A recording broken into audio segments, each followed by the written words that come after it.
Initiatives such as Park and Market foster multidisciplinary connections in topics such as art, science, technology, culture, civic service, and community. I value them significantly as they strengthen institutional relationships with society.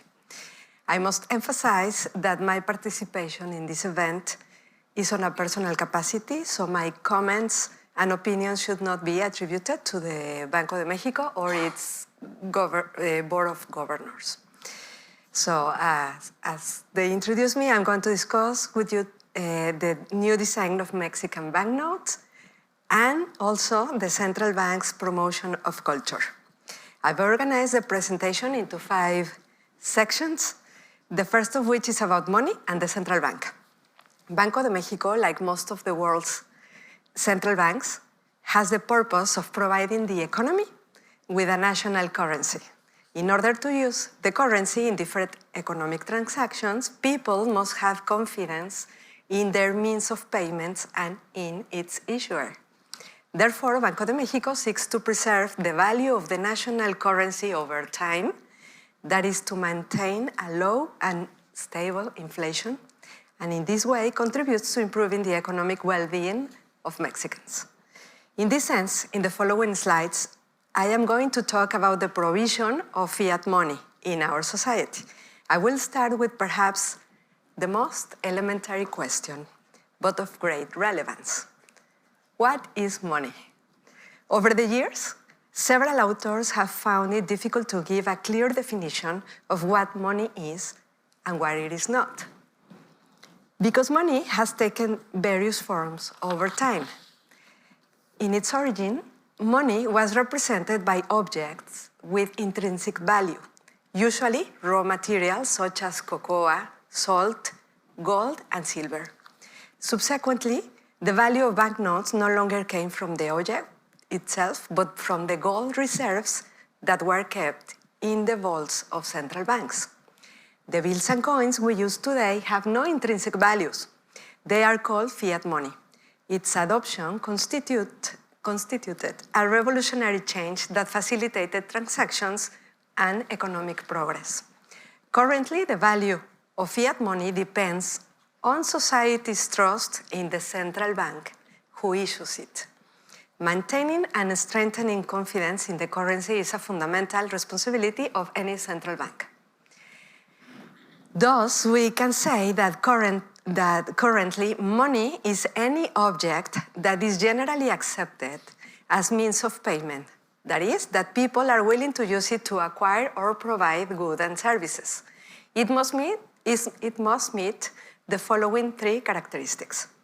First, it has to be a medium of exchange, generally accepted. That is, to be accepted to buy goods and services. Second, it must be the unit of account in which prices are determined and in which debts are entered. It is important to mention that for these characteristics to be fulfilled, money must be divisible, accountable, and fungible. And third, it must be a store of value. That is, it transfers purchasing power from the present to the future. We can save in money. It's helpful also to think on what money is not. For example, real estate. Although it has value, it is not portable. We cannot carry it around. It is not fungible. Each real estate is different from any other, and it's not divisible. So it doesn't serve as a medium of exchange or unit of account. And the same happens, for instance, with works of art. In this context, the acceptance and use of banknotes plays a key role in our societies, and that is why its design represents a way of reflecting and communicating a country's national identity. On many of the bills we find images of monuments, national heroes, depictions of significant historical episodes, important figures such as scientists, artists, or activists, as well as illustration of natural ecosystems and a variety of distinctive colors. For example, there has been banknotes with images of prominent scientists such as Albert Einstein, Niels Bohr, Leonard Euler, and Marie Curie. Also, outstanding musicians such as Claude Debussy, Clara Schumann, Giuseppe Verdi, and Frédéric Chopin.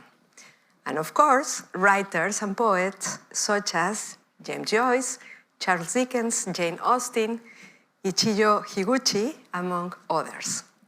U.S. banknotes are another clear example of how a country uses its currency to reflect and communicate its identity and core values. On them, the figures of the founding fathers predominate, as well as emblematic national and architectural symbols such as the Capitol or the White House. As I said, the successful issuance and circulation of fiat money depends on the population having full confidence that this currency will work effectively. This means that also their material and tangible dimensions, the banknotes and coins put into circulation, have security and durability characteristics, so that they are difficult to counterfeit and do not deteriorate quickly. It is also important that the public has the facility to transact with different denominations of banknotes to carry out their operations according to their needs and preferences. So, in the 20th century, specifically in 1925, Banco de Mexico was created as the central institute of the Mexican financial system, as the sole entity in charge of the issuance of currency in the country. The bank's authorities at that time had a foreign supplier. It was the American Banknote Company based in New York. This company was the supplier of banknotes for Mexico until the end of 1969, when we inaugurated the first factory located in Mexico City. Since that date, Mexican bills have been printed in the country. Later in 2018, we built another factory in Jalisco, so now we have two. When Banco de Mexico creates banknotes, it organizes them into groups called families. Each family has its own set of characteristics that make them unique, such as materials, designs, and safety measures. There is no stipulated period for changing families. Banco de Mexico decides to switch to a new family when it believes it is necessary to add new technologies or to make adjustments that make them safer, easier to use, and can last longer. This depends a lot on how technology advances and in the general needs of the Mexican population. In 2013, the Board of Governors of Banco de Mexico authorized the creation of a new family of banknotes, which is called the G family. And the idea was to make it, as I said, safer and easier to use. This new family is the one I am going to show in some detail. So, why a new family of banknotes? As I've said, to increase the confidence of users, thanks to advanced technology that makes it very difficult to counterfeit. Second, to make them easy to identify and use by anyone. Third, so that they last longer, in good conditions, resisting daily use. And finally, in this case, to celebrate the greatness of Mexico, showcasing our history, nature, and culture on every bill. The G family began to circulate between 2018 and 2021. It is titled Historical Identity and Natural Heritage. Not only are these bills more durable and secure, but they also carry a unique graphic identity that celebrates Mexico's unique history, nature, and culture. Now, the bills come in 6 different values, each representing an important aspect of Mexico's history and nature, from the old Mexico, the colonial period, the Independence War, the Reform, the Mexican Revolution, and a commemorative banknote of the 200th anniversary of the consummation of independence.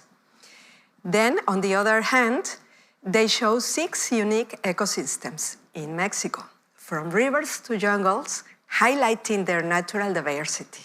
All these places are recognized by the United Nations Educational, Scientific, and Cultural Organization, the UNESCO, as World Heritage. Very quickly, I will mention some of the innovative security features. First, we have the touch-sensitive reliefs, that is, impressions that can be perceived with the fingertips.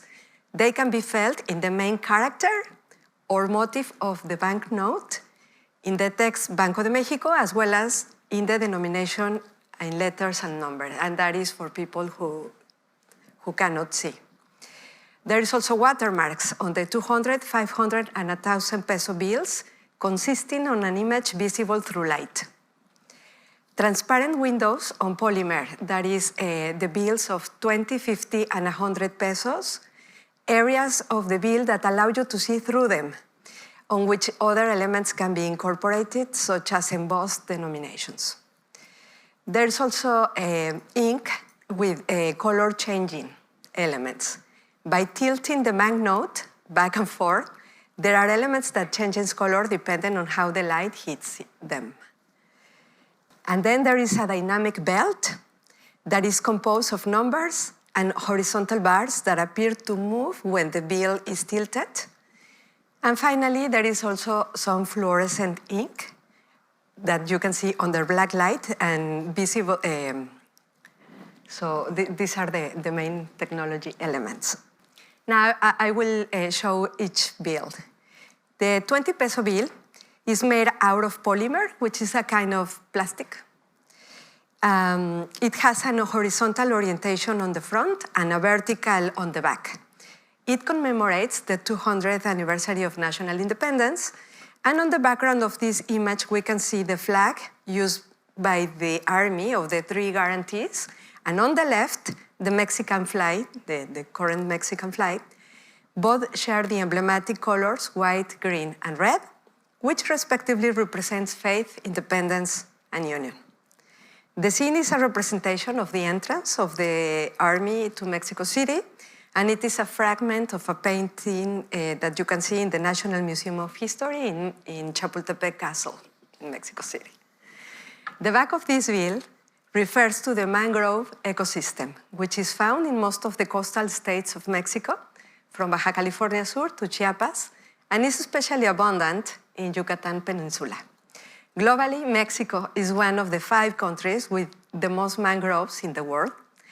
We see the Siancan, which is a natural protected area in Quintana Roo, a red mangrove, one of the 4 predominant species in Mexico. The design is complemented by the representative fauna of the place. Here we can see the Mexican crocodile and a chocolate heron, and also the inclusion of these species fosters awareness of local biodiversity and motivates to explore more about these unique species. Now, the 50 peso bill is also made of polymer and has a vertical orientation on both sides that it makes it innovative. The front shows the founding of Mexico Tenochtitlan, which was the capital of the Mexicas culture, and was allegedly founded on the orders of the god of war Huitzilopochtli, and is geographically located in what is now Mexico City. The key moment of the Mexica mythology is represented through the Teocalli of the Sacred War, which is a monument that was found near Templo Mayor. It has a golden eagle carved on it on top of a cactus, capturing in its beak the symbol known as the confluence of fire and water, and it's somehow similar to a snake. In the background, we see a historical reconstitution of the ancient Mexica capital based on the interpretation of the plastic artist Diego Rivera, who thought of it as an architectural utopia. This work can be found in his murals and Mexico's National Palace, and is a product of Rivera's extensive research that was based in historical sources, including the chronicles of Bernal Díaz del Castillo, which was a soldier of Hernán Cortés. And I would like you to keep in mind this artwork, because I will revisit it later in the presentation. Now, the back of this bill shows the ecosystem of rivers and lakes represented by the Chinapera area of Xochimilco, located south of Mexico City. We see corn, a fundamental crop in Mexican diet and a basic ingredient in the preparation of numerous dishes.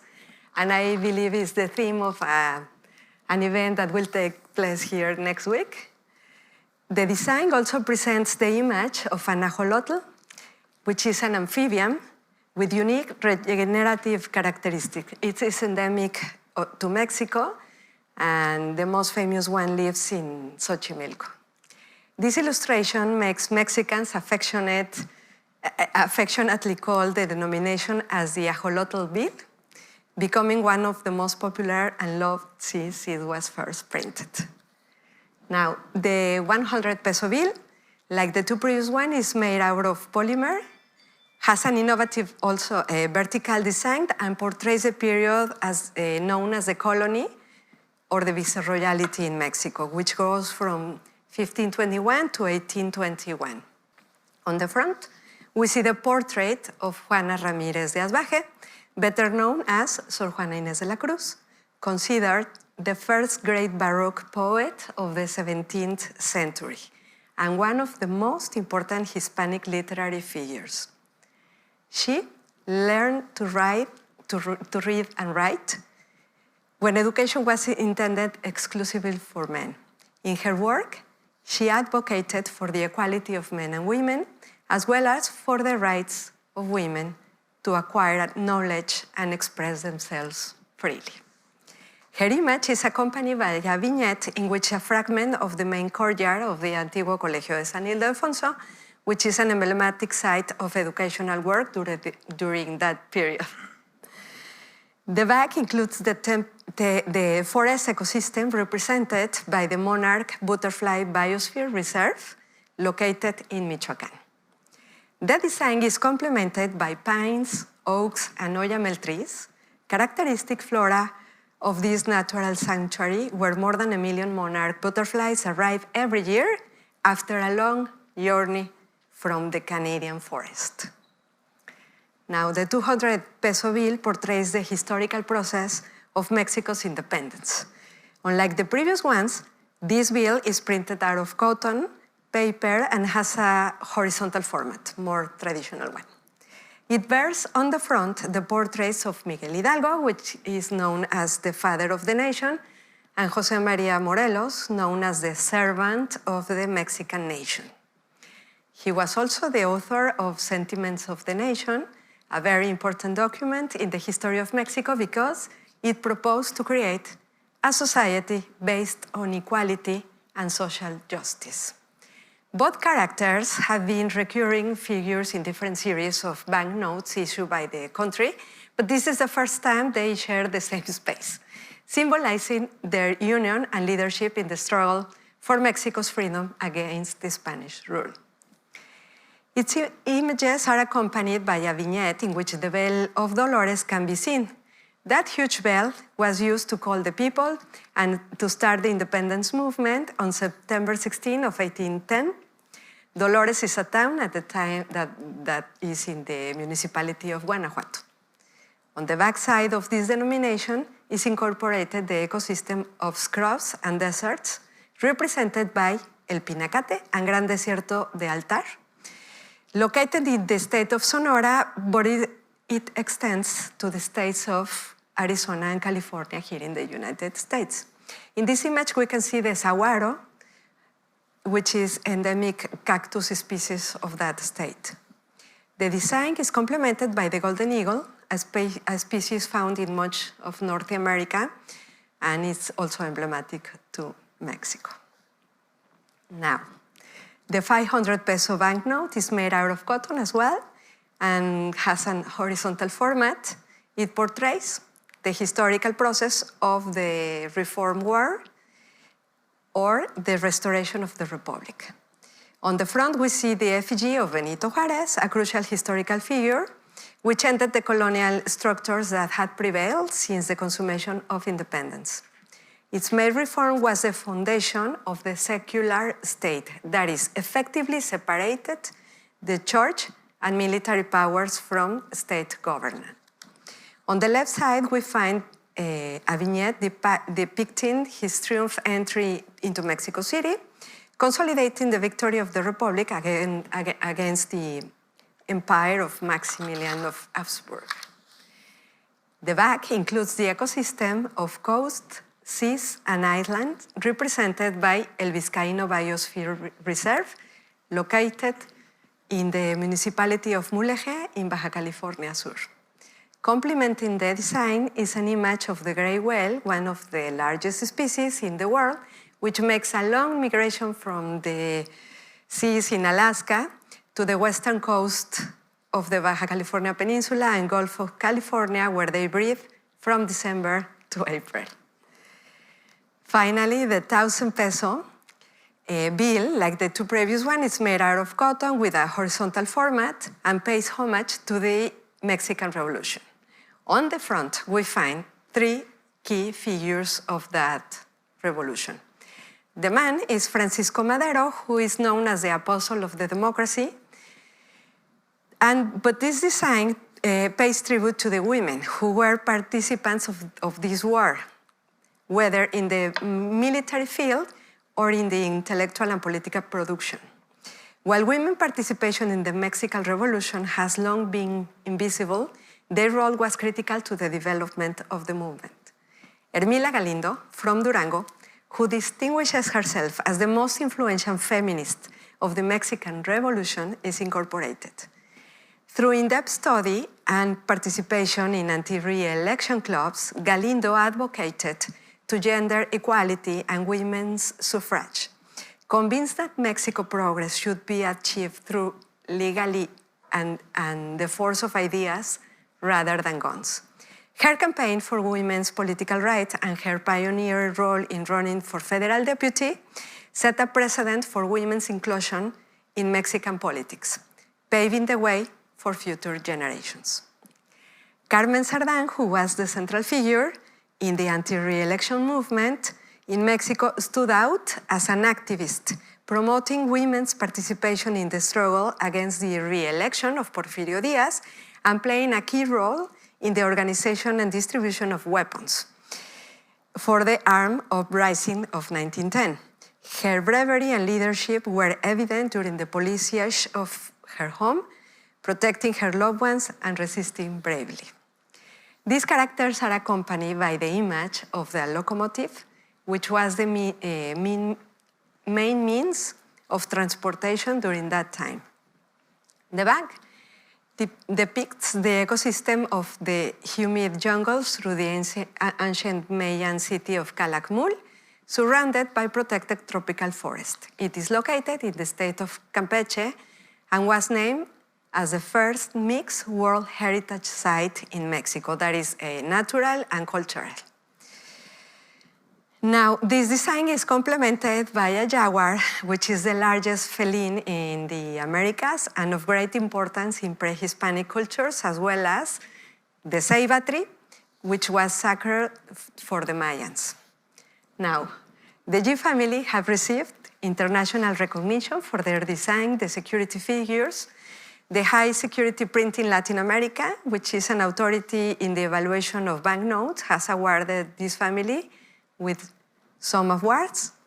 And also, the International Banknote Society gave some prizes to these two bills that you can see worldwide. Now, that is for the bills. I am going to change the subject to the role Banco de Mexico plays in the culture of Mexico. Like other central banks in Mexico, in the world, Banco de Mexico has a museum dedicated to disseminating its functions, its history, and promoting a dialogue with the society. It presents a journey through the evolution of our economy and the influence it has had on the daily lives of all Mexicans. The museum exhibits a very extensive numismatic collection that has 180,000 pieces, ranging from ancestral artifacts such as stones and necklaces to coins and banknotes from all over the world. This venue houses temporary exhibitions by contemporary artists, and the admission is free. Banco de Mexico Museum opened in September 2021 and is located in one of the most emblematic avenues in Mexico City Center. The building that today houses the museum was built in 1905 for the insurance company, the Mutual Life Insurance Company of New York. It was transformed in 1926 by the architect Carlos Obregón Santacilia, and the building reopened its doors in 1927 as the headquarters of Banco de Mexico. Since then, it has been an important reference in the economic life of the country and a milestone of architecture in Mexico. Inside, it has an Art Deco style with unique details that make it an icon of the historic center of Mexico City. This property was declared an artistic monument in 1987 by the National Institute of Fine Arts in Mexico. Finally, another important aspect where Banco de Mexico is involved is through cultural trusts, where it has participated as a trustee for the last 60 years. These trusts support emblematic museums such as Diego Rivera Anahuacalli Museum, Frida Kahlo Casa Azul, and Franz Mayer Cultural Museum. This fiduciary function of Banco de Mexico in the culture, arts, and education has been discreet and little known, but no less of great importance. The first two museums that I mentioned are supported by a trust opened in Banco de Mexico by Diego Rivera himself, who, after becoming the universal heir of his wife, Frida Kahlo, decided to donate his and her collections, as well as several of his assets, to the Mexican people. For this reason, he approached Rodrigo Gómez, who was then the head of Banco de Mexico, to create a trust whose purpose was to form and maintain two public museums known as I said, Anahuacalli and Casa Azul, as well as the administration and exploitation of the copyrights on all the plastic, pictorial, and literary work that both Mexican artists owned at that time. A few years later, Franz Mayer, influenced by Rivera's example, decided to follow his footsteps. Mayer, who was a passionate collector, who also was aware of the importance of donating his collection to future generations, chose to establish a trust under the protection of Banco de Mexico. This trust was responsible for founding the Franz Mayer Museum, which is dedicated to art and culture, in particular focus on decorative arts.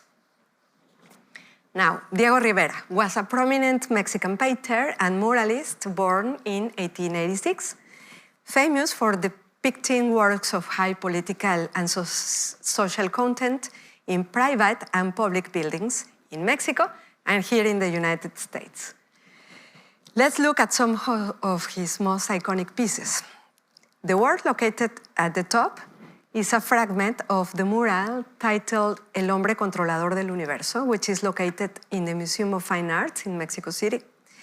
And at the bottom, we see a fragment of the mural Sueño de una tarde dominical en la Alameda Central, which is located in Diego Rivera Mural Museum.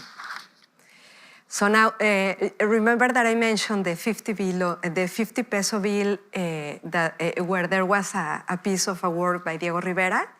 Here, we can see it bigger. This is a vision, again, of Tenochtitlan on how he imagined it would be. And he created this based on his research of documents and testimonies of that time. He wanted to capture the architectural and urban essence of the city as he imagined it, which again he considered was an utopia. Diego Rivera's work crossed borders, and here in the United States, there is a large collection in various museums. You can see the mural Unidad Panamericana, which is located in the City College of San Francisco. It shows Rivera's vision of unity between the American continent, emphasizing cooperation and cultural synthesis. Below, we can see a sketch of the mural Man at the Crossroads, that was initially located in the Rockefeller Plaza in New York, although, as we know, the mural was controversially removed by the Rockefeller family. Its sketch survives at the Museum of Modern Art in New York. In 1932, Rivera signed a contract with the Detroit Institute of Arts, where he created a powerful series of murals about the manufacturing power of the city and the workers who promoted it. Here we can see some of his works. Finally, the San Francisco Museum of Modern Art houses more than 20 works by the artist. In this slide, I present 3 of them, which are very, very famous: El Cargador de Flores, La Ofrenda, and Mujer con Alcatraces. One of the most interesting and least known facets of Diego Rivera is that of a collector of pre-Hispanic art. For more than 30 years, Rivera acquired and received as gifts pieces that were used in the daily life of pre-Hispanic cultures. His collections exceeds 45,000 pieces.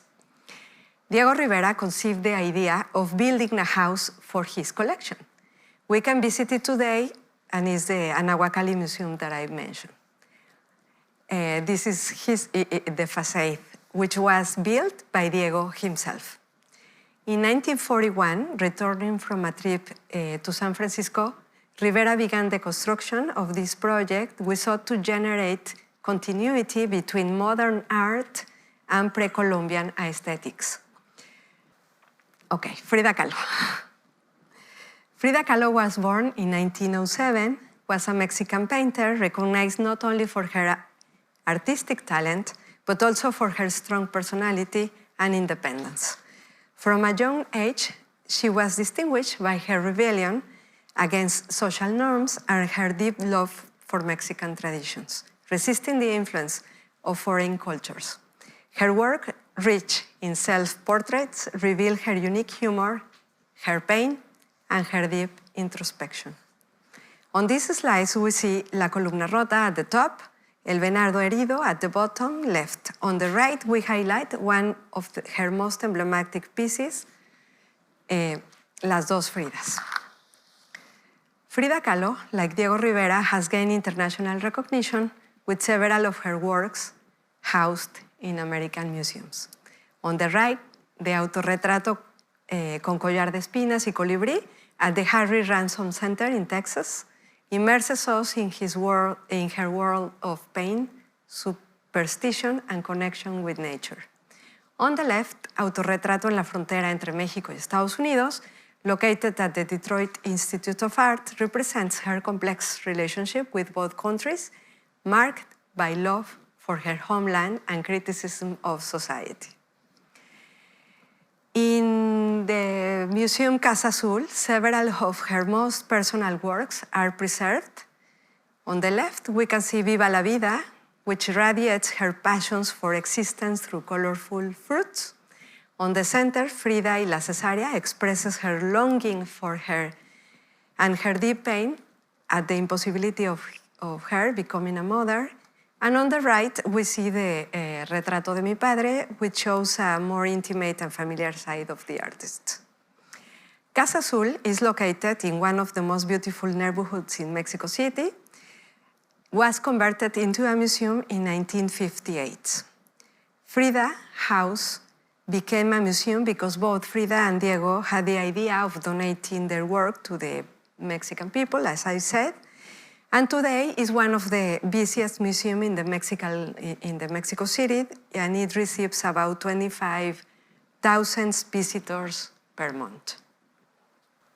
After her death, as I said, Diego Rivera, being her sole and universal heir, faced with a crucial decision on how to preserve and donate his vast cultural heritage to the Mexican people. And for this reason, as I mentioned, he decided to create a trust in Mexico's central bank. To ensure the continuity of these cultural spaces, Diego Rivera also transferred the copyrights of his and Frida Kahlo's work to the trust, and this allows the royalties generated by reproductions of the works to finance the maintenance and operation of both museums. Currently, Banco de Mexico extends its management beyond the administration of the museum, actively involving itself in research, conservation, and promotion of the life and work of both artists. The bank also participates in the organization of national and international exhibitions, collaborates with cultural institutions to protect the legacy of Rivera and Kahlo, and offers advice for the management of private art collectors and develops educational workshops, among other initiatives. Finally, Franz Mayer was born in 1982 in Germany, but arrived in Mexico in 1905, living there until his death in 1975 at the age of 93. He stood out in the field of finance, amassing a great fortune that he dedicated in part to collect precious objects and antiques. From a young age, he became interested in art, accumulating a notable collection of Mexican and Spanish pieces from the 16th to 19th centuries, and he showed interest in acquiring works of art, mainly decoratives, focusing his collection in the viceregal time of Mexico. His collection includes ceramic, silver, furniture, sculpture, and paintings, mainly Mexican and Spanish works, but also some pieces from Europe and Asia. He was also an excellent photographer and a passionate about growing flowers. Another of his great passions was books, especially those dedicated to the decorative art, which he also accumulated in a large bibliographical collection. In 1962, Mayer established again a trust with Banco de Mexico to ensure the foundation of a museum, which at the end of the 70s, as a result of negotiations carried out between the trust and the federal government, a property in the Mexico Historical Center was dedicated to this museum. Currently, the museum receives and hosts main traveling exhibitions of photography, design, and architecture that travel in Mexico and worldwide, such as the World Press Photo, the World of Tim Burton, the Universe of Design Alexander Girard, among many others. The museum not only has a permanent exhibition hall, but also has rooms for temporary exhibitions.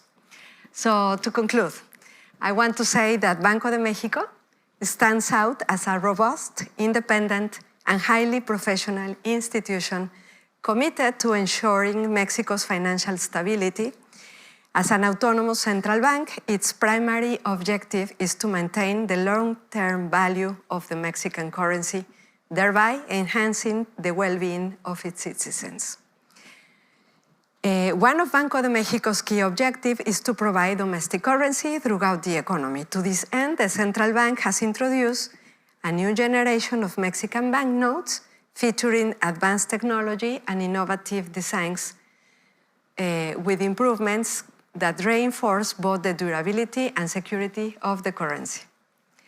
Beyond its core mandate, it is also an institution that seeks excellence and promotes Mexican culture nationally and internationally, encouraging a continued dialogue with society. I would like to extend my invitation for you to visit Banco de Mexico's museum, as well as the museum dedicated to Diego Rivera, Frida Kahlo, or the collection of Franz Mayer, and whenever you are in Mexico City. I am confident that you will find these visits thoroughly enjoyable. Thank you very much.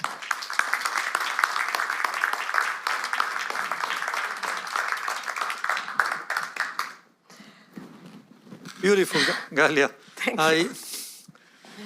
I didn't know that the Mexican Central Bank is such an important institution, culturally speaking, and it's and thank you for sharing with us. I mean, all of this beautiful history of the Mexican bills, and there's so much culture and Mexican traditions there, and also, I mean, it's a beautiful invitation to come and visit Mexico. And I would say that you should be promoted to be in the tourism ministry, because you did a lovely invitation for all of us to come to Mexico City. This is wonderful. Before I open up, and let's do this in frank Spanglish. If you want to ask questions in Spanish, feel free to do it, or in English. But let me, Galia, you're a young woman who landed in a very important position, which is a deputy governor of the Mexican Central Bank. This is a very prestigious institution in the world. It's autonomous, it's almost 30 years autonomous, and this is very important for Mexico to have an independent monetary policy, and it really has helped to have a stable peso, and we all feel very proud of Mexico's central bank, and we all know it's a very important guarantor of Mexican political instability. But share with us how a young mathematician and economist, she studied 2 masters in economics and 1 in public policy, how you landed in the central bank. So tell us a little bit about yourself, and then we will open it up. Thank you, Rafael, and thank you all of you for being here. As you said, I studied a bachelor's degree in mathematics, so obviously I was, when I was younger, I was thinking on something else.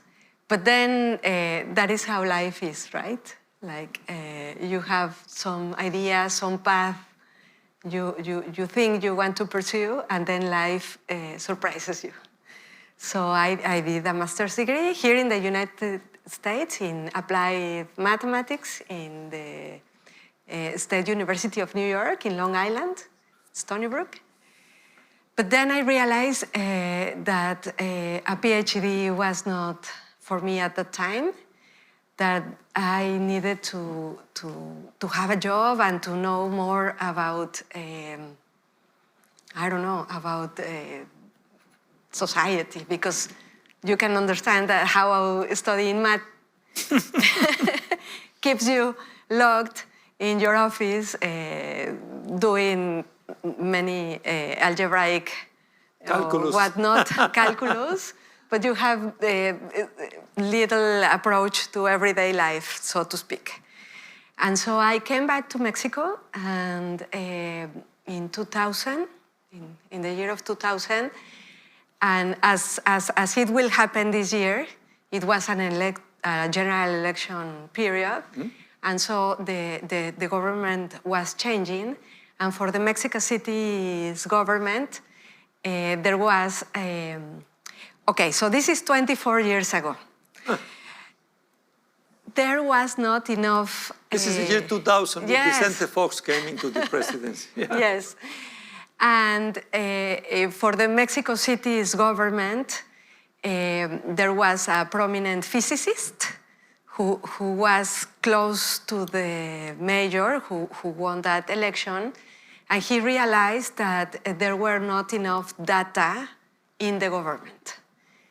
Many of the how say tramites of the paperwork were still happening with paper. So no digitalization. No ever. digitalization. Yes. Cell phones, no which e-government. we all have a cell phone right now, was not that popular back then. So the same was for the government. So he called many, he said, we should make new systems, and I have to do this with people who are no accountant, lawyer, or the typical profile that used to work in the government. And so he put up a team with mathematicians, physicists, wow. Etc. So it was, I'm mentioning it because it was a special point in time. And so that is why I entered, or yes, you said that. Yes. I began working for the government, which is something that for the local government. For the local government, which I never expected. And my task was to go to the Ministry of Finance and see some of the core processes and propose how to digitalize them. And it happened that the Ministry of Finance was the good Carlos Ursúa. and dear Carlos Ursúa, I mention in that way because Rafael was a very close friend of him, and he just passed away. Yeah. So we are very sad.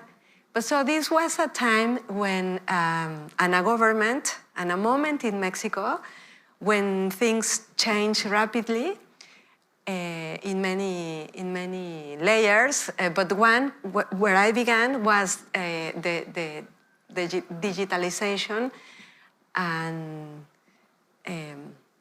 ¿cómo se dice?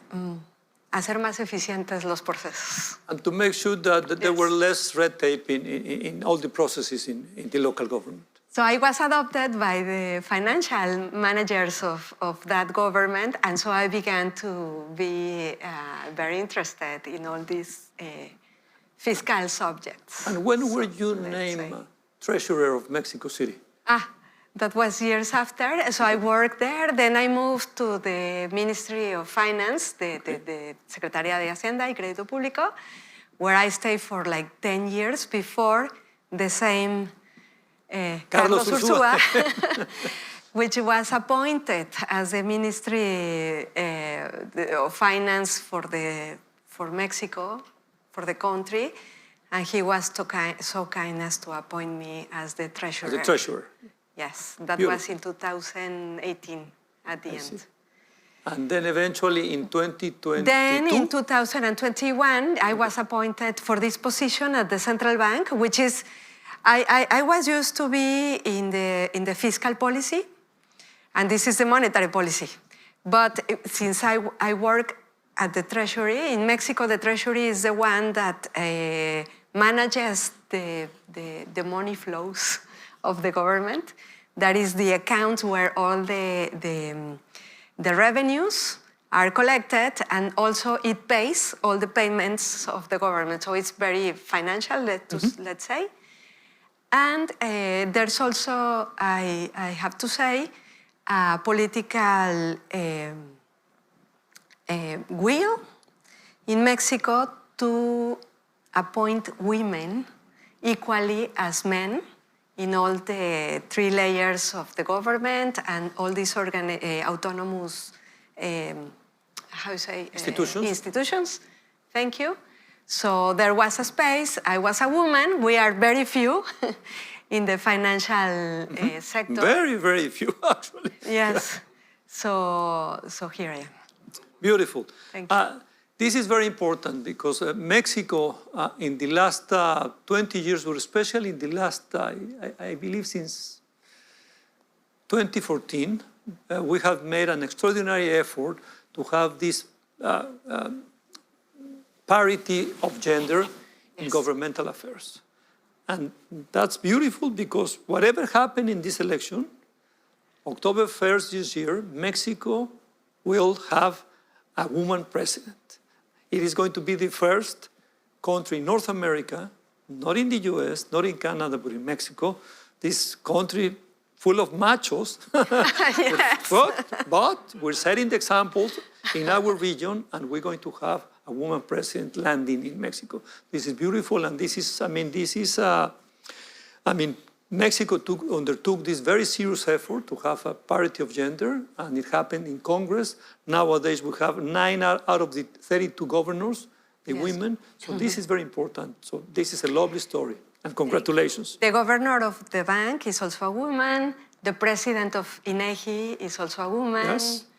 The president of the Electoral Institute, and so on. I must say, this is, as I mentioned, it's an effort and a will of all the people in Mexico to have this parity in political positions, but there is a lot to go in other. We still have room to improve. You're absolutely right, because in the private sector, in the boards, there's very little. In the labor market, you're right. And still the salaries are not the same. Yes. We all are invited to come to Mexico City. We all invited to come and visit your museum. I was sharing with Galia that I used to come to have breakfast with a former chair of the Mexican Central Bank, and I just adore the building. It's amazing. And I'm so happy that now this building is open to everybody who wants to visit. And I mean, in few blocks in that part of Mexico City, I mean, there's so many things to offer that it's, I would say Mexico City by all means is a city of culture. It's one of the most cultural cities in the entire world, so go there. Galia, thank you, Rafael. Beautiful, thank you very much. Thank and you. we can tell now that the prestige of the central bank is not about its fine economics and monetary policy, but it's also about you taking care of Mexican culture. Thank you very much.